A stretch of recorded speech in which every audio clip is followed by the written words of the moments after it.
Hi, I'm Lindsay Sellers, Tort Liability for EDL 850 School Law. So, tort liability defined as a civil wrong for which a remedy may be obtained, usually in the form of damages. Individuals are liable for the consequences of their own conduct or lack thereof when there may be an injury to other or their actions can result in an injury to someone else. So there's two major categories.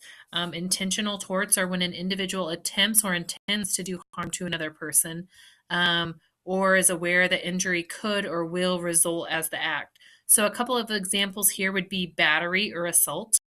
Secondly, negligence is the failure to exercise the standard of care that a reasonably prudent person would have exercised in a similar situation. And so negligence is what you would more commonly see in a school setting, such as reasonable supervision and instruction.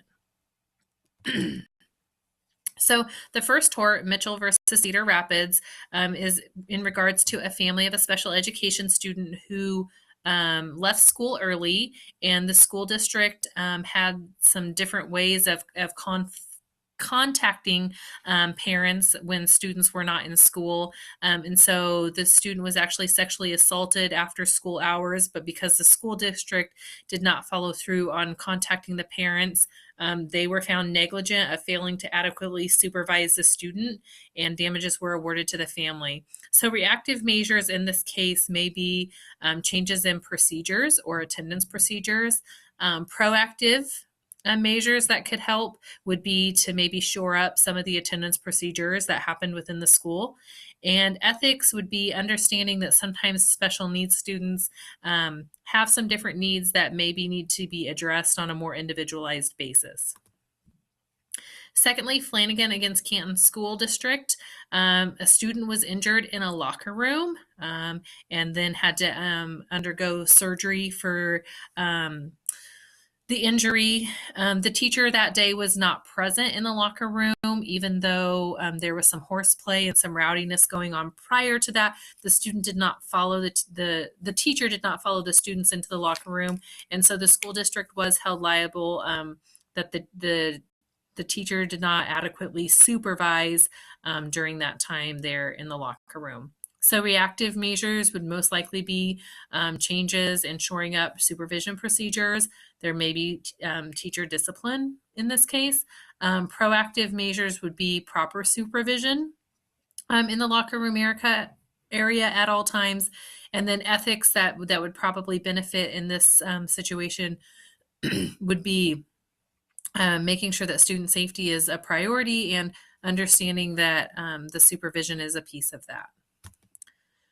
In the third case, Johnson & Johnson versus the School District of Millard, a student was injured in a music class while playing a game. These were elementary students who were involved in an activity, and the school district here also was found negligent, that they did not have adequate supervision. The game maybe had gotten a little more rowdy than it should have been, and a student obtained a pretty substantial injury.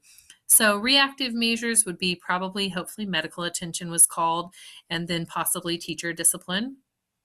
Proactive measures and making sure that activities are aid and grade level appropriate, and then adjusting instruction accordingly if something isn't going well that could cause damage or harm to students. How ethics, understanding foreseeable injury, if things are getting out of control and rowdy, as the adult, really pulling that back and toning those down. Number 4, Hoyman versus Manhattan Beach City.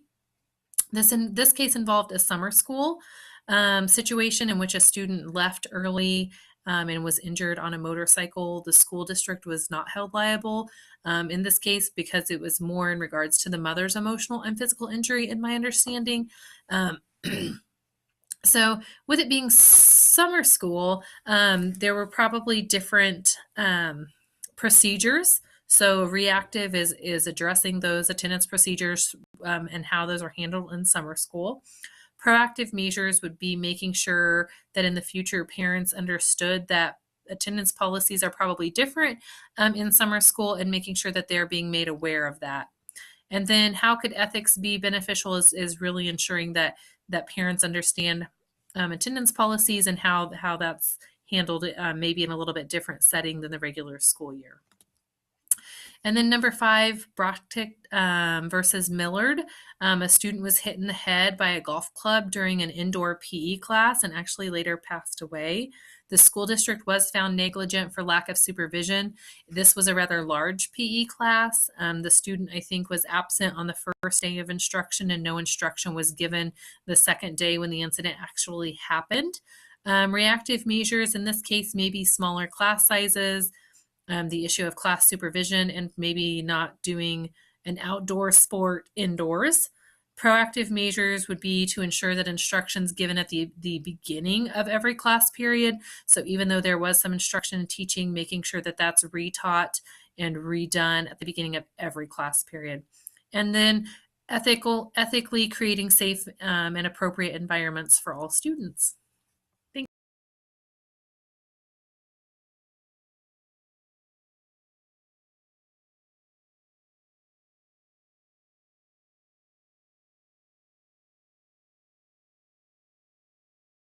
Parents have the ability to be informed of what that looks like. And the last one, Brocktick versus Millard School District. A student was hit in the head by a golf club during a PE class and actually later died. The school district was found negligent. This one, there was a rather large PE class in the gym with a couple teachers, I believe.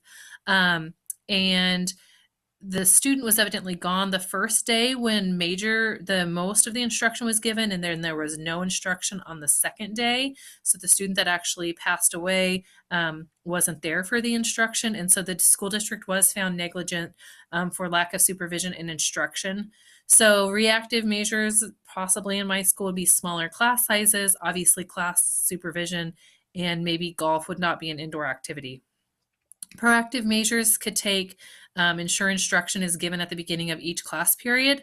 As we all know, that should probably be happening, but for some reason, this day it didn't, and I'm sure, that was a big part of this situation. And ethically, I think obviously always creating safe environments and thinking through, is this ethically sound and safe for all students to be playing in the gym? All right, have a good night. Thank you.